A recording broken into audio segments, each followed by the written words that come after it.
अब परमात्मा पाने के लिए हमारे अंदर कितना समर्पण होना चाहिए। जैसे हम पहले कहते थे तन मन धन सब तेरा, तेरा तुझको अर्पण क्या लागे मेरा। और चौवन्नी दान नहीं कराया करते, चौवन्नी नहीं दिया करते। एक हफ्ते में 100 रुपये का बूंदी का प्रसाद बांटा करते, मंगलवार का व्रत रख के, और गीत गाया करते नो तेरा तुझको अर्पण क्या लागे मेरा।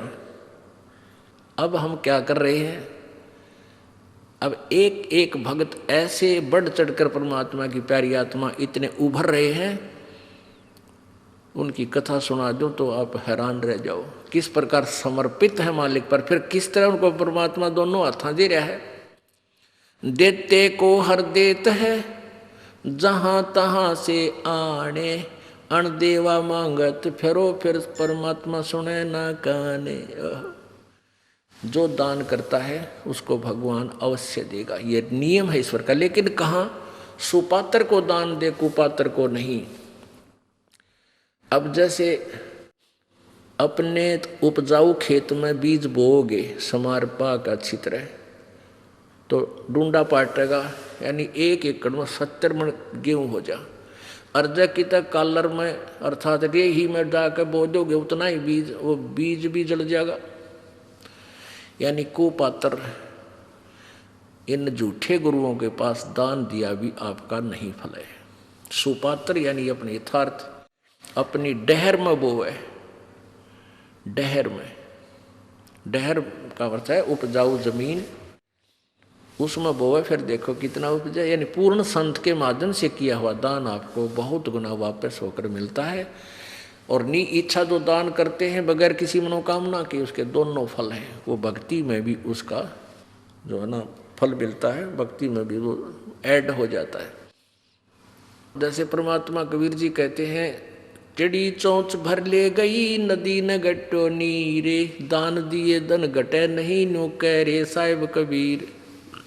परमात्मा अपनी मोर मार कर कह रहे हैं, अपना गवाही दे रहे हैं कि जैसे जल से चिड़िया चोंच भर लेगी दरिया से नदी तक, उसमें कोई फर्क नहीं पड़ता।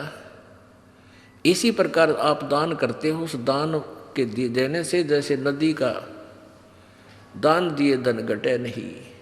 आप कितनी कमाई करते हो विचार कर लो, आप कितना धन कमाते हो जिस दिन से आप अपने पैरों पर खड़े होते हो और जिस दिन तुम्हारा अंत होगा। और फिर उसकी रेसों में कितना दान करते हो, जैसे दरिया में तो एक चोंच चिड़ी लेगी हो, इतना ही दान आप कर पाते हो। बाकी सारा या काल व्यवस्था में ही लगा जाते हो, लग ही जाता है। फिर उसका उस चिड़ी वाले चोंच का यानी थोड़े से दान किए हुए का आपको कितना फल परमात्मा देता। इस जन्म में सुखी करे और आगे जन्म में ये कई हजार गुना बना और दरिया पावे, यदि सुचारू विधिवत दान किया जाता है तो। वैसे ड्रामेबाजी अपनी मर्जी से दान करना उसका कोई लाभ नहीं होगा। अपने आत्मा कई बातें आ जाती हैं जो तत्व ज्ञान है और हम बालक हैं, भक्ति मार्ग में हमें ज्ञान नहीं था। एक तरफ तो ये कहते हैं बस जो जैसा कर्म करेगा उसको फल अवश्य मिलेगा, पाप करो चाहे पुण्य करो। और एक तरफ से परमात्मा कहते हैं गुरु बिन माला फेरते गुरु बिन देते दान, गुरु बिन दोनों निष्फल हैं चाहे पूछो वेद पुराण। अब गुरु जी के द्वारा दान नहीं किया गया वो व्यर्थ है, निष्फल है, बेकार है, ये भी कह रहे हैं। फिर ये भी कहते हैं मन तो पावेगा अपना किया रे, भोगेगा अपना किया रे। मन तू पावेगा अपना किया रे, भोगेगा अपना किया रे।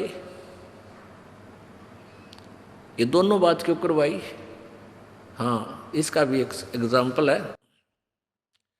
जैसे जब तक हमें संत परम नहीं मिलते तो हम दान करते थे। कोई भंडारा करता है, कोई किधर गौशाला धर्मशाला बनवा देता है, कोई प्याऊ लगवा देता है, कोई तीर्थों पर जाकर भोजन भंडारे साधु संत भक्तों को कराता है, उसका भी फल मिलता है, व्यर्थ नहीं है। और वो व्यर्थ भी है। ये दोनों बात कैसे हैं? ऐसे हैं कि जैसे किसी ने पुण्य बहुत कर दिया और परम संत मिला नहीं, झूठे गुरुओं का भी आड़ ले ली, झूठे गुरु भी बना रखे हैं, वो नकली हैं, तो वो क्या होगा कि उसका किया हुआ पुण्य उसे अवश्य मिलेगा, अगले जन्म में वो कुत्ता बन जाएगा। आपने देखा होगा कई कुत्ते, ड्राइवर तो होता मनुष्य और कुत्ता बैठा है माल्य काली का सीट पे, बैक सीट पे, और शीशे में झांकी में गन्नू देखा है बैठ के, बाढ़ मुँह काट गए, और मनुष्य उसका ड्राइवर है और उसका पालतू कुत्ता।